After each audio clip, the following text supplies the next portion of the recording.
Schopenhauer talks about old age and death. Once you accept this fundamental reality of life, there is a truth. There is something inside me that I want to experience. And if that is the fundamental reality of life, then death is just an illusion. Both life and death cannot be true. Either life is true or death is true. Either you should believe in life or you should believe in death. Believing in both is accepting your ignorance. How can life die? The very definition of life is to be alive. To say that something alive can die is a complete contradiction. It is only because you have confused the manifestation of aliveness, the expression of aliveness with aliveness, that you are afraid of death. Body is a manifestation of aliveness. Mind is a manifestation of aliveness. Body itself is not alive. Mind itself is not alive. There is something inside, something transcendental that is alive, eternally alive, which knows nothing but aliveness. Now, why do we fear death? Why do we prolong death? Why do we suffer in that process, which is a unique human aspect? In this regard, human beings suffer more than any other creature of existence. Because for us, choosing to die consciously is impossible to accept. Because fundamentally, we have confused life and death. It's because we have not made a conscious effort to understand what life is, we cling to it, even when we are suffering. He puts this in his own beautiful words. Apart from the commands of religion, the question may well be asked, why is it more worthy for an old man who feels his powers decline to await his slow exhaustion and extinction than with full consciousness to set a limit to his life? Suicide, in this case, is a perfectly natural, obvious action which should justly arouse respect as a triumph of reason, and did arouse it in those times when the heads of Greek philosophy and the sturdiest patriots used to seek death through suicide. The seeking, on the contrary, to prolong existence from day to day with anxious consultation of doctors and painful mode of living, without the power of drawing nearer to the actual aim of life, is far less worthy. Religion is rich in excuses to reply to the demand for suicide, and thus it ingratiates itself with those who wish to cling to life. Here again, if we can understand religion in terms of this belief in one central authoritative entity called God, which is the purpose of all life. If that is the belief that is governing your fundamental understanding of life, then it is impossible for you to go beyond the fear of death. Because you would not even make an attempt to connect with life. You would not even move in the direction of getting to the source of your being.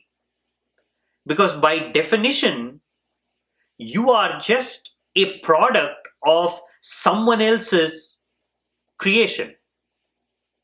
The creator is somewhere outside. How can you get to the source if it's outside? That is why religions which have held on to this idea that the creator is outside have always been life negative. It is because they have put the creator on the outside, they have severed your connection to truth. From there stems all suffering, all clinging to life, and the disappearing of all simple joys and acceptance of life.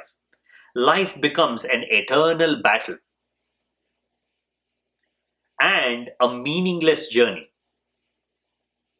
Because the most important thing, the most magnificent thing that can complete you has been removed. All language, all words leading to that truth have been distorted. Beautiful spiritual verses meant to liberate you have now become dogmatic religious beliefs that are strangling you. It is all connected to that fundamental understanding of life. If life is real, if it is truth, and if you can see that you are alive, then there is no other place where you can go and search for it other than within yourself. If that is your search, then who can guide you? What is the path? How to get there? This is the ultimate purpose of life. If you remove this, life itself has no purpose. It has no meaning. This quest for truth is what connects everything, is what separates the essence of life from all the unwanted accumulation of thoughts and desires. That non-dual Atman, though never stirring, is swifter than the mind. The senses cannot reach it, for it moves ever in front. Though standing still, it overtakes others who are running. Because of Atman, Vayu, the world soul, apportions the activities of all. Now, what is that ultimate truth? It is Atman, which is your own individual self. Why is it difficult to connect with it? Why is it difficult to grasp? Because it is the first principle of life. Everything comes after that. Your mind comes after that. Your body comes after that. Your thinking comes after that. And the only way you know how to understand life is through the mind, which is the manifestation of life. Now, how can you use your mind to get to its source? It is like saying, I'm going to understand what ocean is by studying the waves. You will know something about the ocean. You will know about that superficial layer of the ocean, the moving, waving part of the ocean, which is the mind. But no matter how much you study the wave, you will not know the meaning of stillness. You will not know how deep the ocean is, how vast the ocean is, and how all-encompassing the ocean is. You are riding on your individual waves of your thoughts, your desires. And if you are searching for yourself through this process of waving, you will be missing the ocean entirely. You need a completely different process that can still these waves, that can help you to sink deeper. The process is very different from the way you search for things on the outside. On the outside, you search by creating, by dreaming, by manifesting. On the inside, you do it by simply watching, by separating the watcher from the doer.